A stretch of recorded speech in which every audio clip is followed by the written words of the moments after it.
Boston Marathon, the oldest annual and most prestigious marathon in the world. It is the dream of many runners.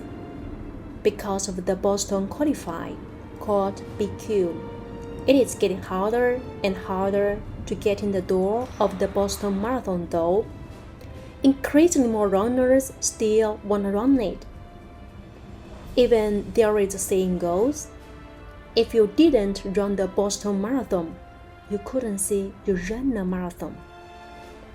It's a little bit exaggerated, but it reflects it is the peak of marathon and the pilgrimage for the marathoners. Why does the Boston Marathon become so famous and attractive? What can we learn from it? Today, we'll talk with the Boston Marathon race director, Dave McGillivray. Boston Marathon race director Dave McGillivray. Thank you so much for being with us today and help me set up this call. Otherwise, I don't know how I can figure it out. Yeah. Oh, no problem. We're good. Yeah, thank you. But it's really quite hard to have a good interview with you because you have so many the career highlights, motivational stories, and the rich life experience. So we need to understand who you are before understand what you do. Could you tell us more about the story of the little Dave to now and briefly? Okay. So for me, growing up in the Boston area, I was always surrounded with sports. We have a lot of professional teams here in Boston, the Boston Red Sox, the Boston Celtics, the Boston Bruins, the New England Patriots. And so as a young boy growing up only a few miles from Boston, my whole mindset was I want to be a professional athlete. But unfortunately for me, I was somewhat short in stature. And every time I sort of went out for the team, I was always the last one cut. And so it was really hard for me to get through that because I was learning about the concept of being rejected, like not wanted or not needed. And I had to figure out a way to overcome that. And so I started running because it's an individual sport and no one can catch you from running. And then I just started setting a lot of different personal goals, running my age on my birthday, or eventually running in the Boston Marathon, and it just goes on and on and on. So that's sort of how I got my start. Wow, that's cool. But I want to know, when you feel you are always be rejected, do you feel like disappointment? Because no one wants you, but you really want to be fitting at that age.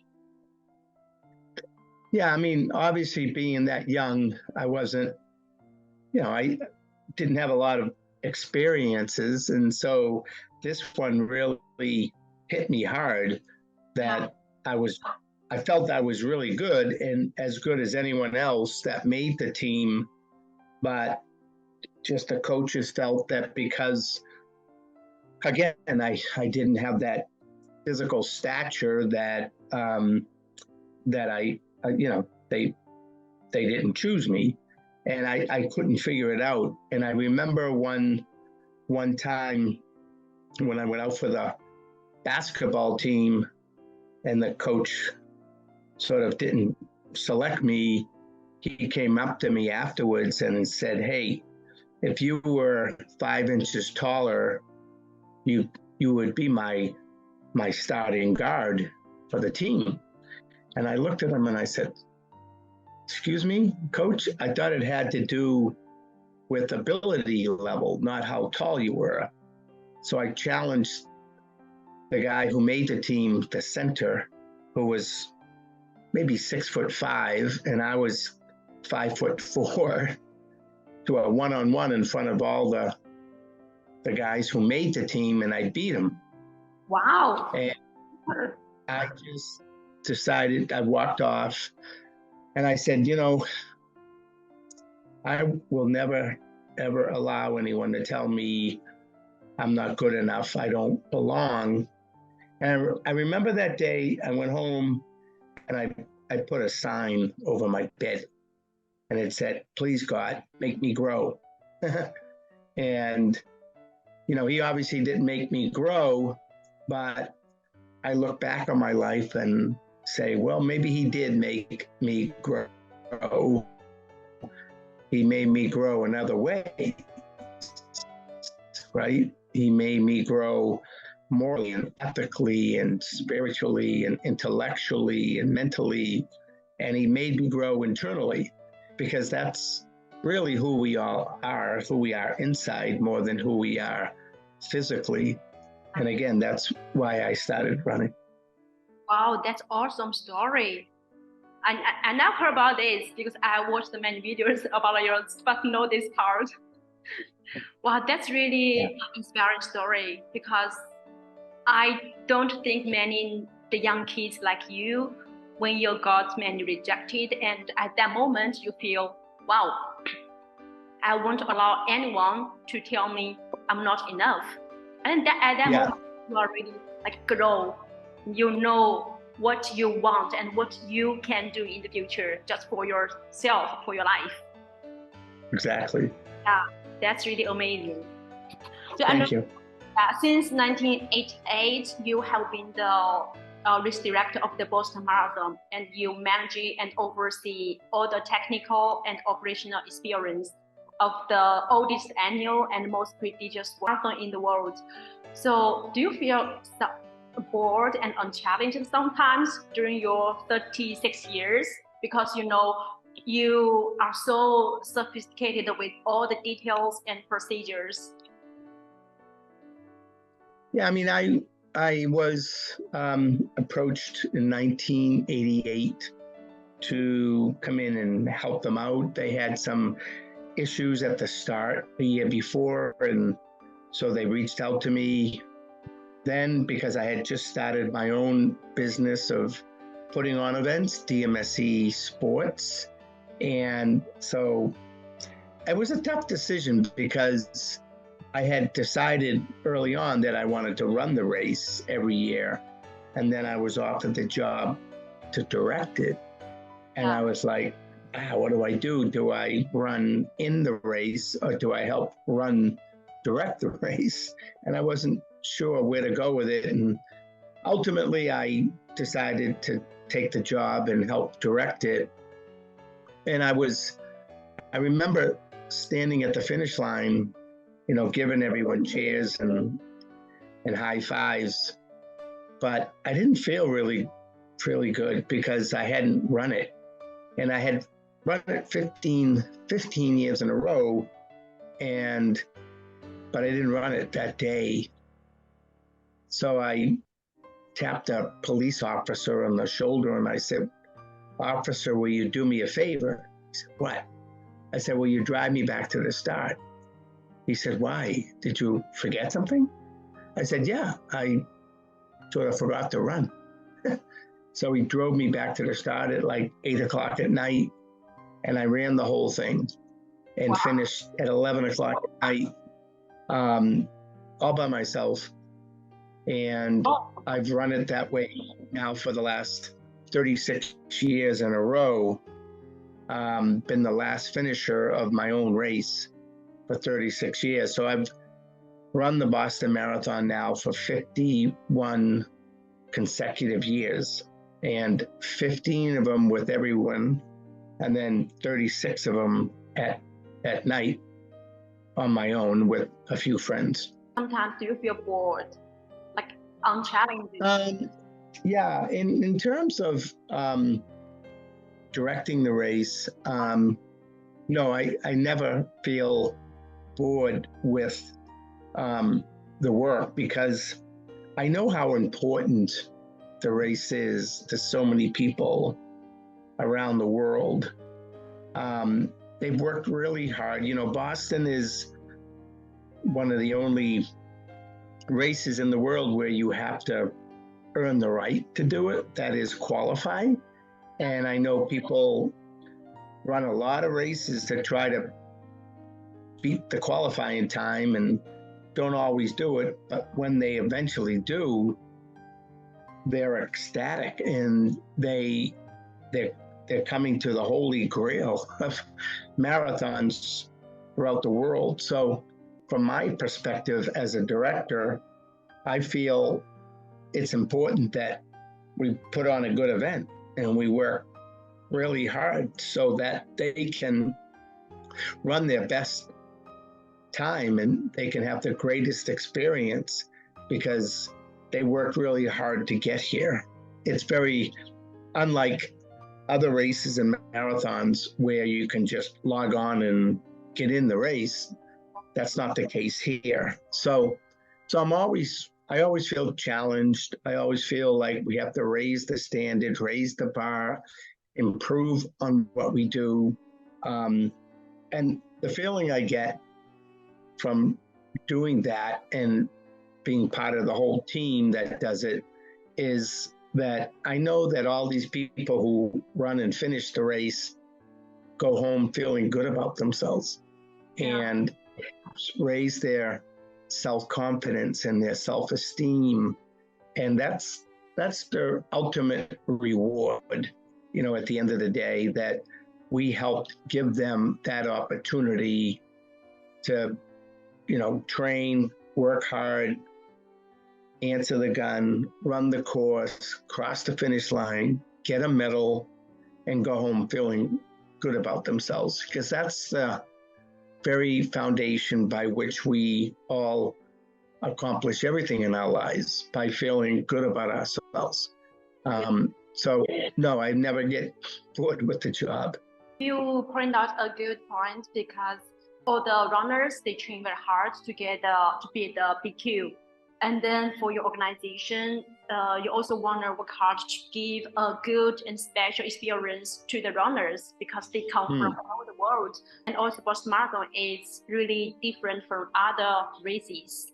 Yeah, last year when I ran there and I crossed the finish line, I saw many, especially the women's, they're crying. I then, wow, I think that's the meaning. Like for many people, they train hard to run the Boston Marathon. Wow, that's really amazing. Thank you. Yeah. Could you share us some of the most challenges during your in charge of the Boston Marathon? Yeah, I mean, there's a lot of challenges when you're putting on an event like with so many runners, 30,000. It's a point-to-point race, so you have to think about transportation and making sure everyone gets their, gear bag at the finish. And, so many, with Boston, there's 8 cities and towns involved, so they all have to coordinate together. So it's a lot of work. And even though we've done it many, many times, I mean, the Boston Marathon is 127 years old. So it's not our first rodeo. We've done this before, but it changes all the time with technology, with medical, with security. There's so many different moving parts. And weather has a lot to do with it. If it's extreme weather, what do you do? Do you delay? Do you postpone? Do you cancel? Who makes the call? What's the chain of command? I mean, there's so many different factors here. And then, obviously what happened in 2013 with the bombing, obviously no one expected that. But I think that, even though we lost a few lives, we also saved many, many, many more because of our preparation and because of the experience of all the people involved. So I'm proud of that.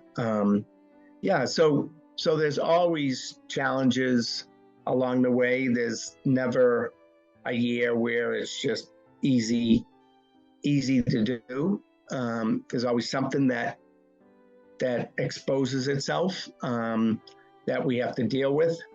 But all in all, I think it comes down to surrounding yourself with good people. A lot of people said, so you're the race director of the race? And I said, well, yeah, but I'm more a conductor. I surround myself with really, really talented people. And so my job is just to make sure we're all communicating together. We all understand each other's roles, and then make sure it all comes together on race day in sort of a harmonious way. And, knock on wood, for me, this is my 37th year coming up. I think we've done pretty well over those years. Yeah, actually being a conductor is not easy, especially you need to communicate and collaborate with the people from different parts. That's really a tough job. It's not easy. You really did awesome work. Yeah. Yeah, you were. No. Yeah, your point's well taken. It's a lot of times people ask me what the toughest part of my job is. Is it like putting out the road cones or the barricades? I said, no, there's so many people involved. I mean, we have 10,000 volunteers. We have a board of directors. We have an organizing committee. We have staff. We have consultants. We have vendors. We have people, public safety throughout the course. And you have to delicately balance all of that.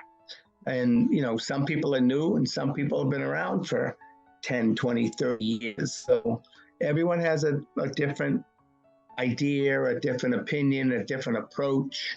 So you want to be sensitive to that. But at the same time, you have to make sure that the entire team is working together and collaboratively to make sure that it goes off well.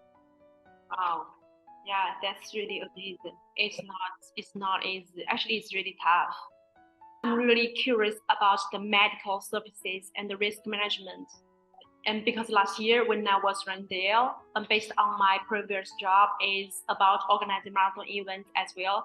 So I almost look around the whole course, but I didn't see many the medical staff or volunteers on the course. Maybe they were just drawn in the count of spectators. So how does the BAA set up these two parts to keep the participants and the race so safe?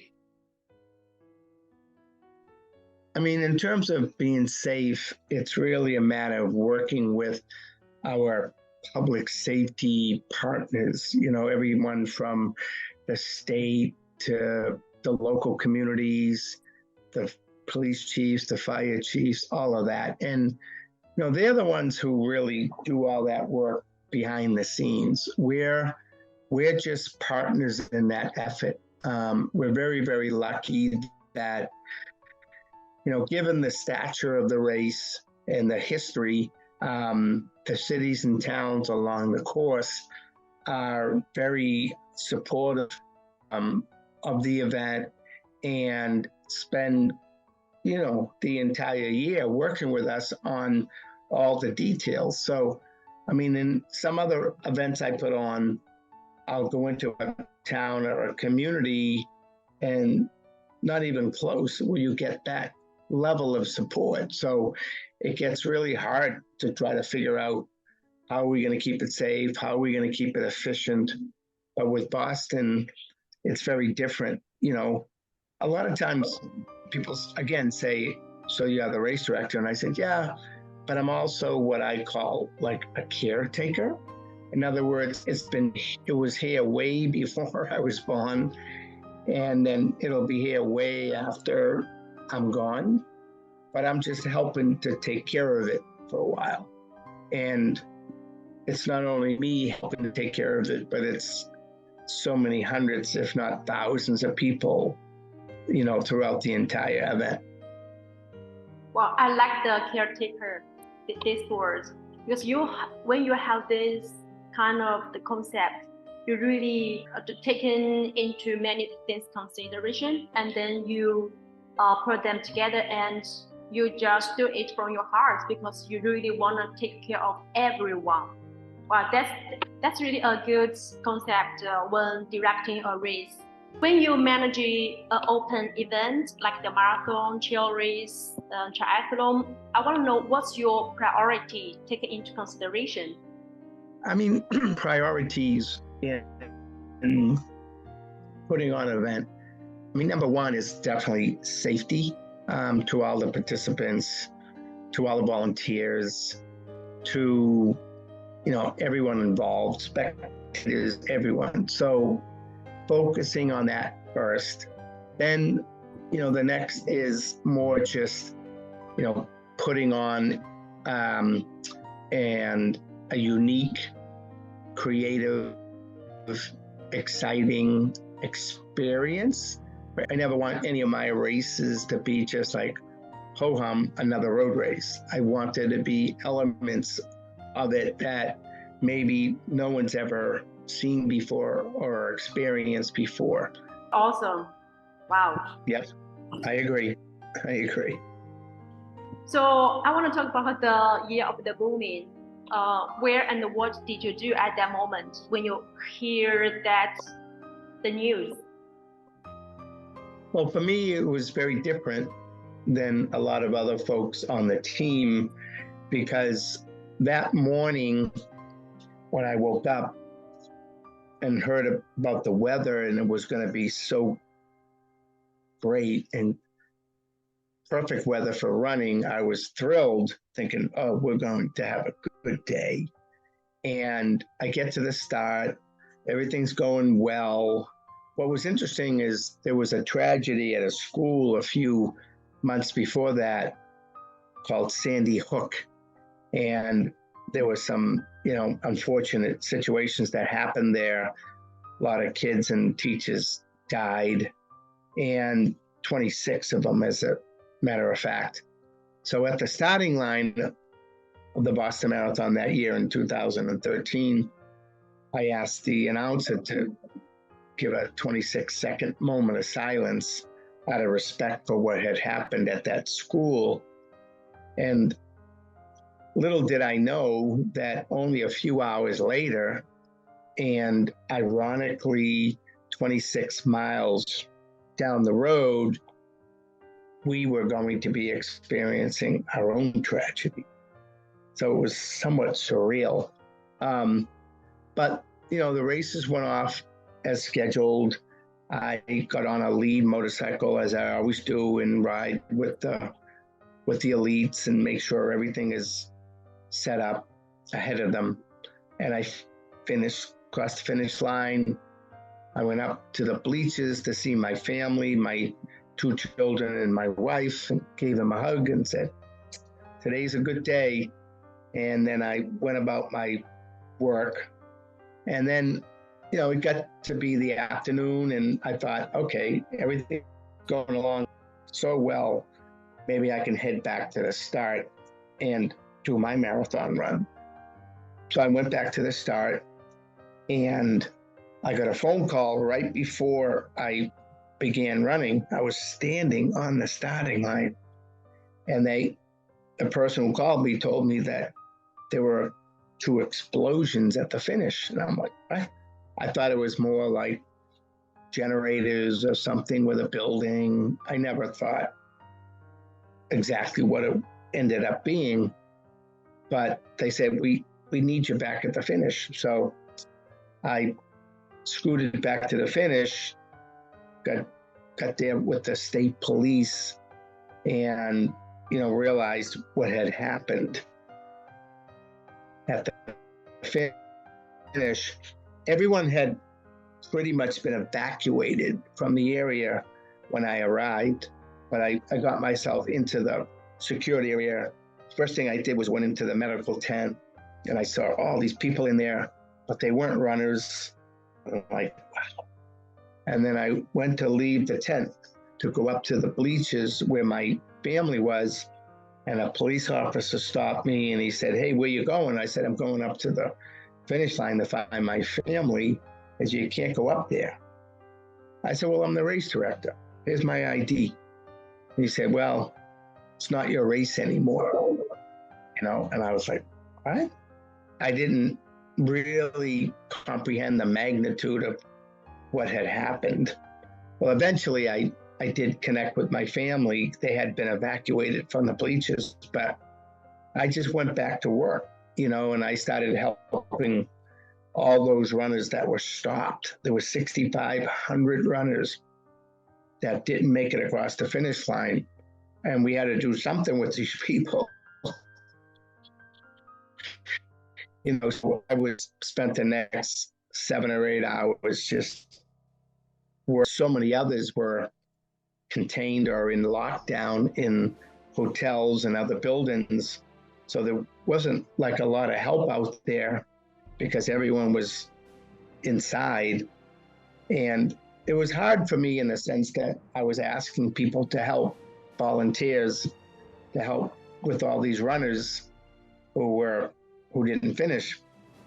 But I said, there could be more devices in the area, and I'm asking people to stay when they should probably leave because it could be really dangerous. But they stayed, they helped all the runners. I mean, everything turned out fine later on in the day. But yeah, it was quite an experience. I mean, at that moment, do you feel panic? And how do you? It's a good question. It's a really good question. I actually, at that moment, did not, because I felt I had a job to do, and I needed to focus on, taking care of people. That was my job as a leader, as an event director. I can't just think, "Oh my God, this is dangerous. I'm going to lead too." It's almost like in the military, if you're a general or whatever, and you're leading a team, you can't just bail on them, right? So I was in the moment, focused on doing my job, and wasn't worried at all about any potential things that could happen. Later on, the next few days, in looking at that in retrospect, I was like, what was I thinking? Why didn't I just take off like everyone else? But it's funny, the human instincts and how they call these people who rescue people from burning buildings or auto accidents, quote unquote heroes. And then indeed they are, they sacrifice their own life to save people. But at the same time, I would think that 95% of anyone, would do the same thing. Like, someone's in trouble, like, you want to help them, so you don't think about yourself, you think about them. That can be dangerous, but that's what we do. I think also at that moment, you don't think, the dangerous, that word is out of your mind. You don't think it's dangerous. You just think it's my job, it's my responsibility to take care of others. Wow. That you are really a good team leader and conductor. 6,500 participants, they didn't cross the finish line. So how did you cope with this? Well, they eventually got near the area and we were able to get them their belongings. They obviously didn't want to leave until they got what they had checked in, because, it could be their hotel room keys, their car key, whatever it was, so that they could leave the area. But we did all of that. So eventually that all worked out. It was a long night, and the next morning to try to make that all happen and all that work. as we were then eventually planning for the next year's race, 2014, it got really challenging because on the one hand, initially we thought, oh my goodness, nobody's going to want to come back to this race. I just think it's too dangerous. But then the whole country and the whole world rallied, and the opposite happened, that everybody did want to come here. They wanted to take back the race, take back the finish line. They wanted to celebrate freedom of running. So we got an overwhelming response by people who wanted to participate. And for us, it was hard to think about because we were still in the midst of recovery and dealing with the aftermath of what had happened. But at the same time, we felt like we will not be denied and we have to put on another race next year. So we gotta get started. And so we had to try to figure out what is 2014 going to look like, because we've always been a race about, just the pursuit of athletic excellence. And now we were more about recovery and honoring those who lost their lives and who were victims of what had happened. So it was a very different approach and look. And we had to wait until the public safety folks determined what the level of security would look like. So we couldn't even make any decisions or plan until we got that information. So 2 months, 3 months, 4 months go by, and we're still like, what do we do? But eventually we decided, number one, we wanted to invite back all those who were stopped, a mile and a half out or so, 6,500 runners, to sort of give them a special invitation to come back the next year and finish what they started.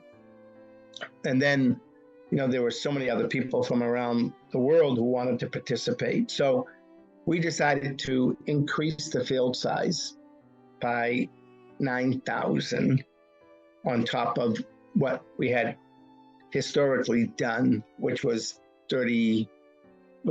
27,000. So we went from 27,000 to 36,000.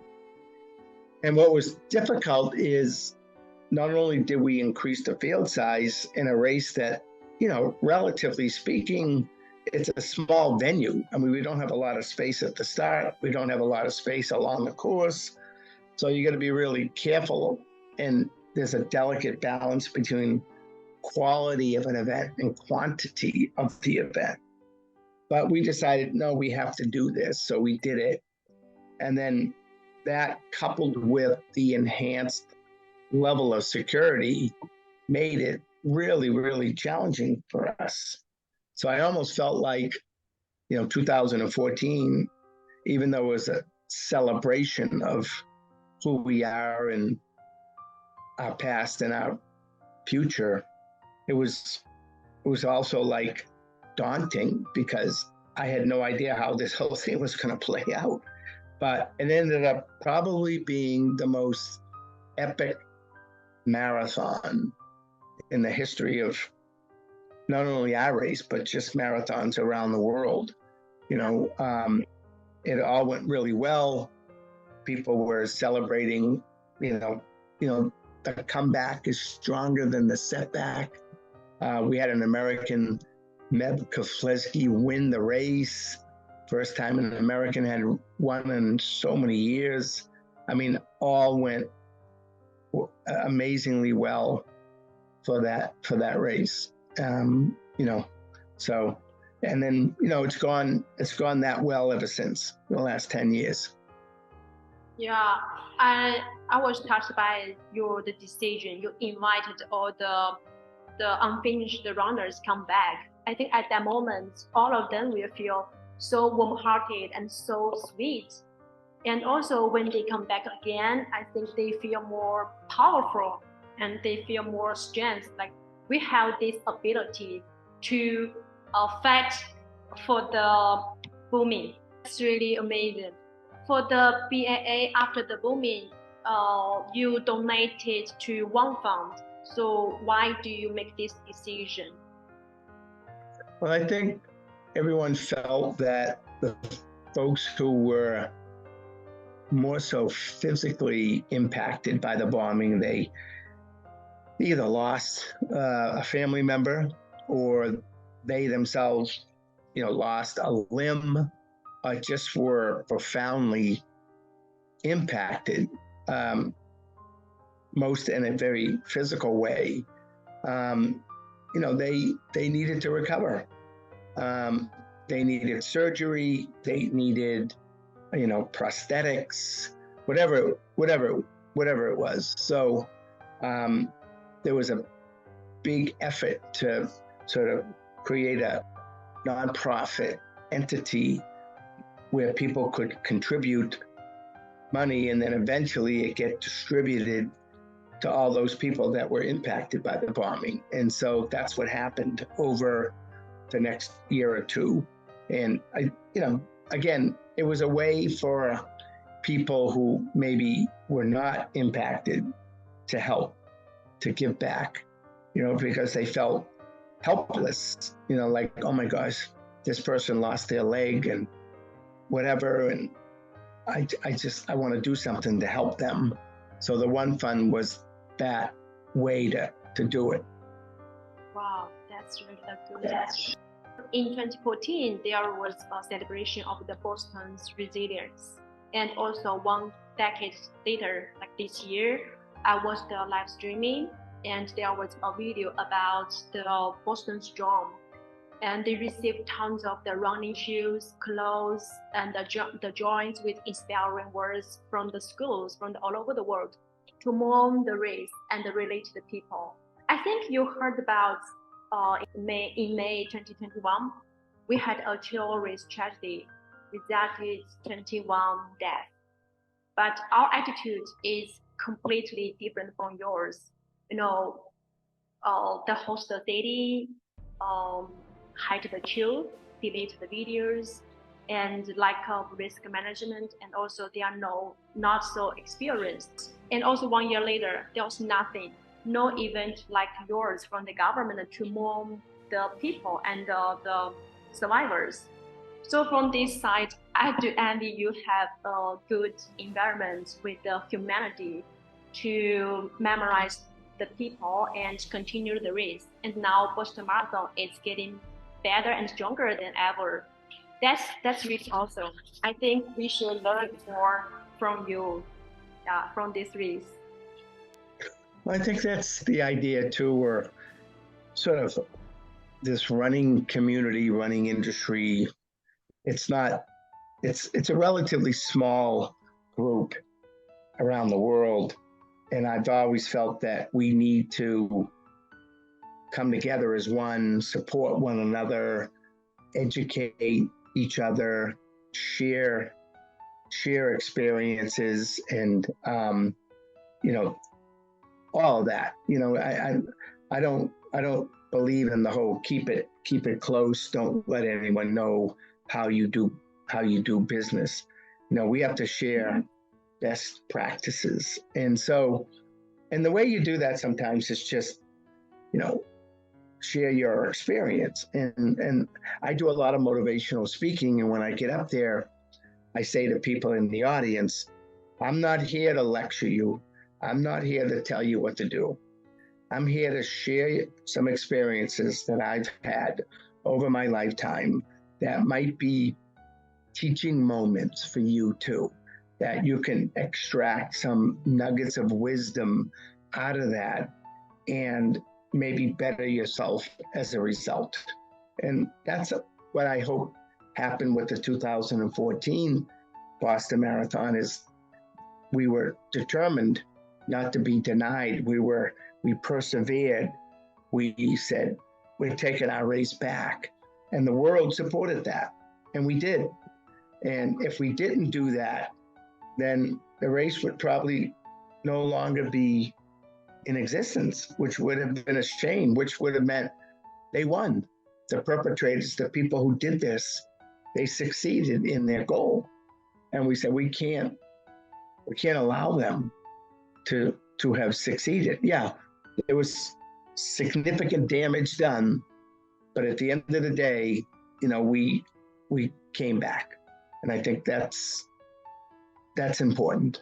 I learned this sentence from you. The comeback is always stronger than the setback. I really love it. It also inspired me to get through some difficulties this year.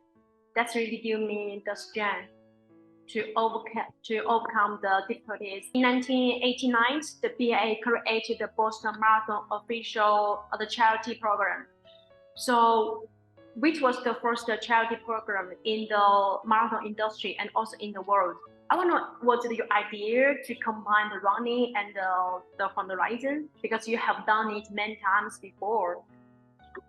Yeah, so in 1978, I decided I wanted to do something different, challenging. So I ran across the country, but I knew at that time that would be really hard just to kind of do it for myself.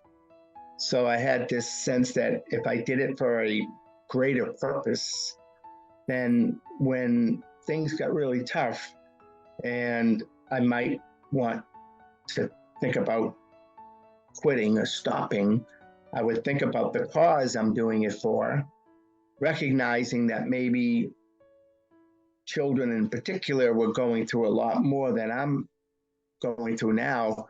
It would just inspire me, motivate me to continue.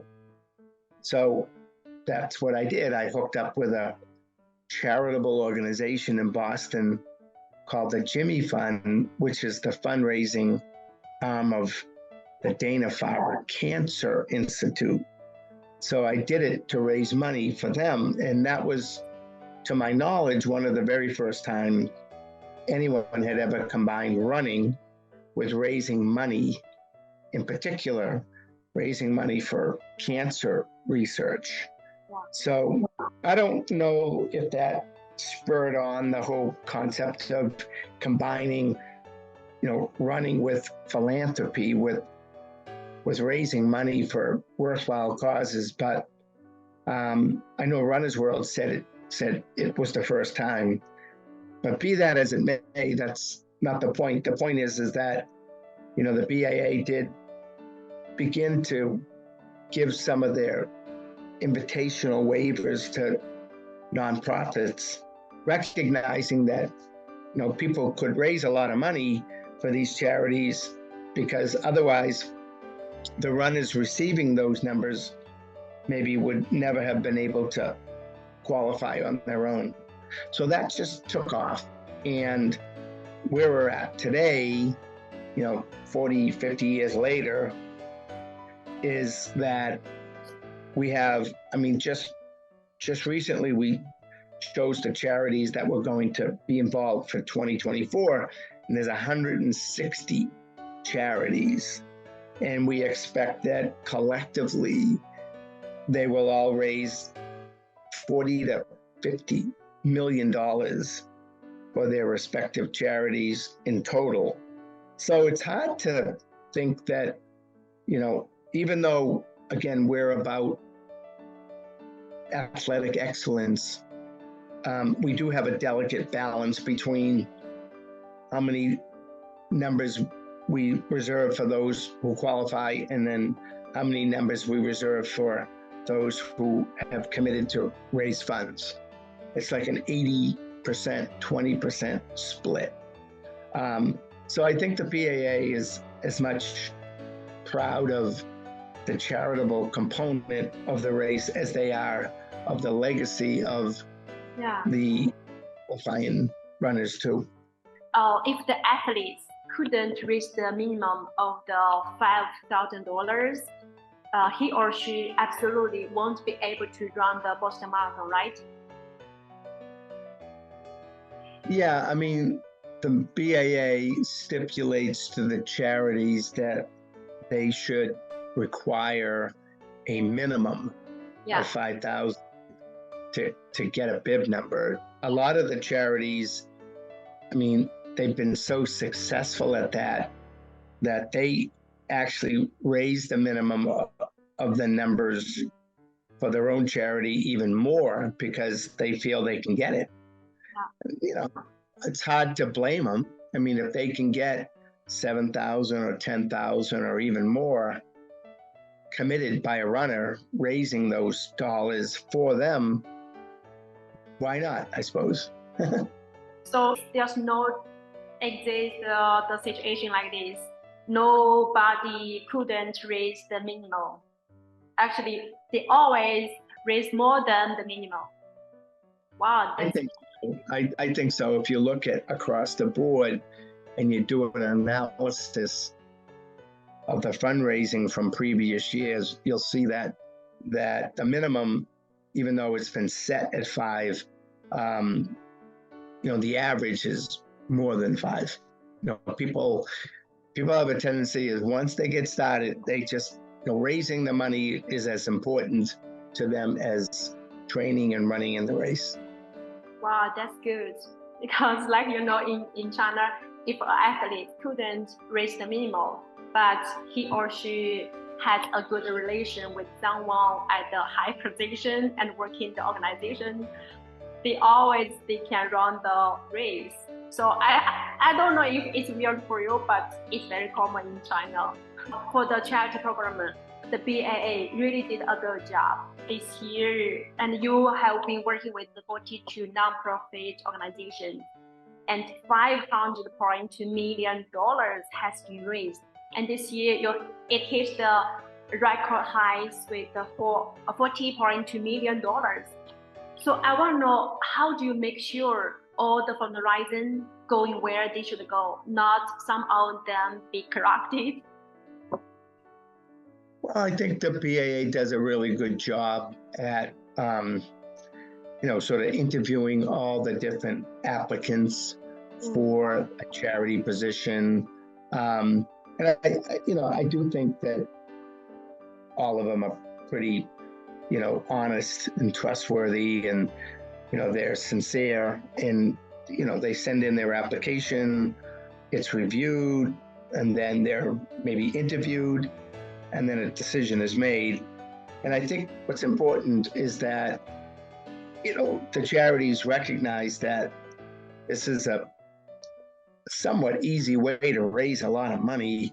So you don't want to jeopardize that by not following the rules and doing what the BAA is asking of them to do. So I don't recall, anything in the past that would say that, someone tried to, do something that wasn't the right thing to do. So it's all really gone really well. The biggest challenge with the charity program is the fact that so many want to get in, so many want to be part of it, and unfortunately there's only so many slots.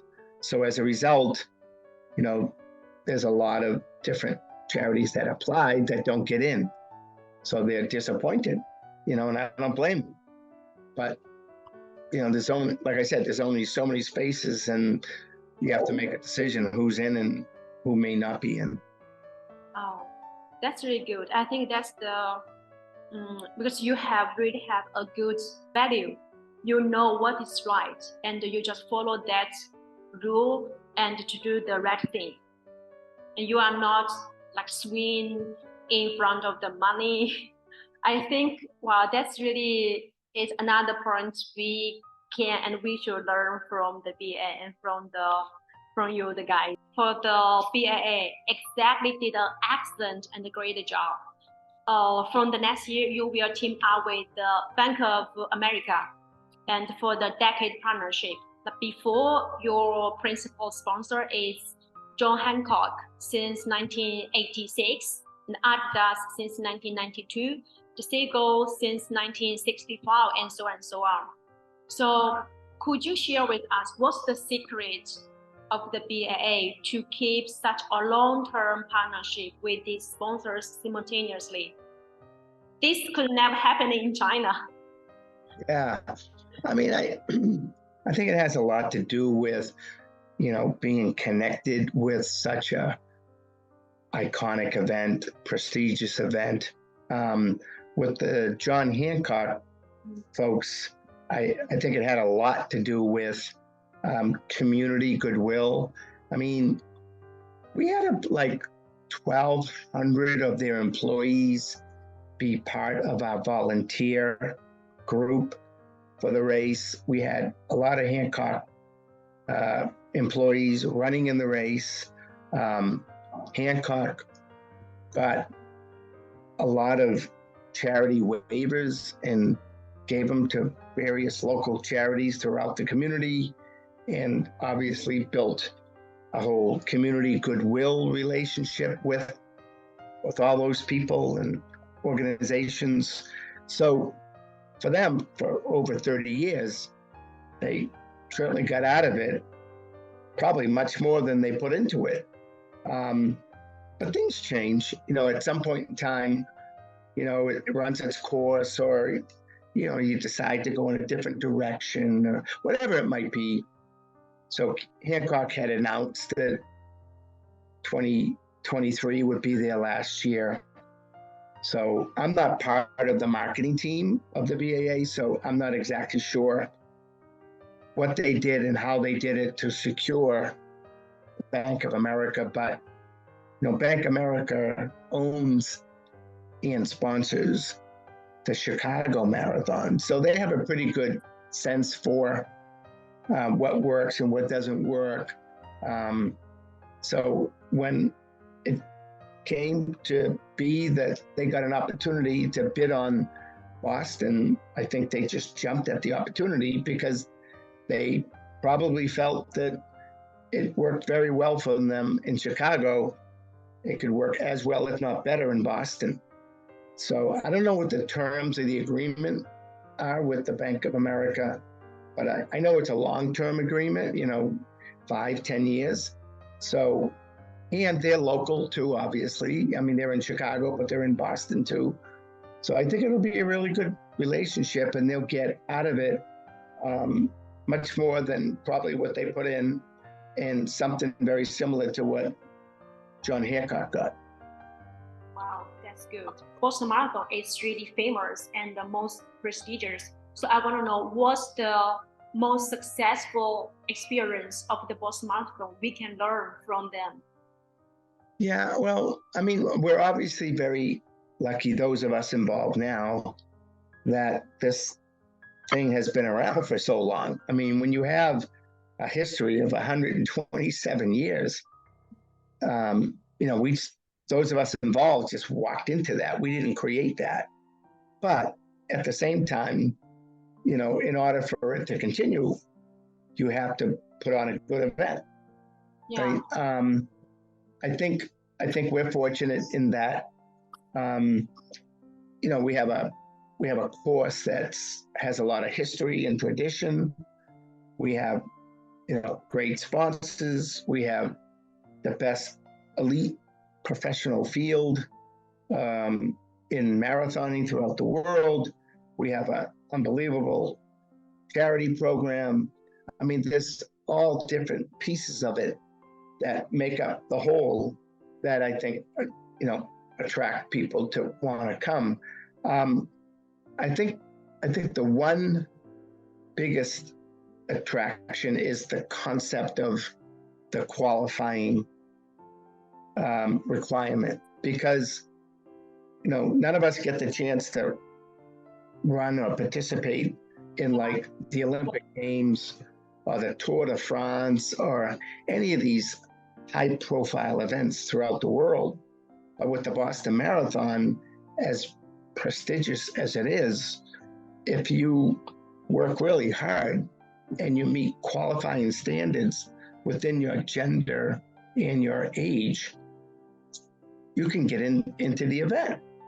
And I think that's what really drives people to work harder, to run faster. And then once they make the cut, it's like, oh my goodness, I made it. And so that's what separates Boston, I think, for the most part, from the other races around the world. But now the BQ is getting harder and harder.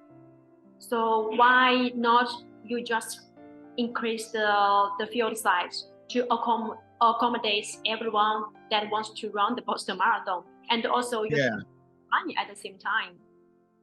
Well, putting on a race, from my perspective as an operations logistics person, involves two major pieces. One is space, how much space you have to conduct your event, and time, how much time you have to produce it. And when this race was created 127 years ago, it was built for 100 people.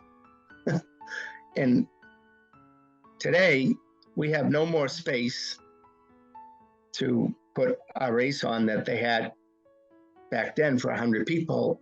And we have to somehow figure out a way to put 30,000 people on that course. Our starting line is only 39 feet wide. The New York City Marathon has 17 lanes on the Verrazano Bridge. We don't have that. We start in a small town called Hopkinton, that, there's only so many roads and so much space. And then we do hold our race on a Monday, not a weekend day. Even though it's a holiday, it's not as much a holiday as it used to be. So people need to get up and go to work and get around. And we just shut the course down right in front of their house. So even though everyone loves the Boston Marathon, there are people that, get inconvenienced by it. And we have to be sensitive to that.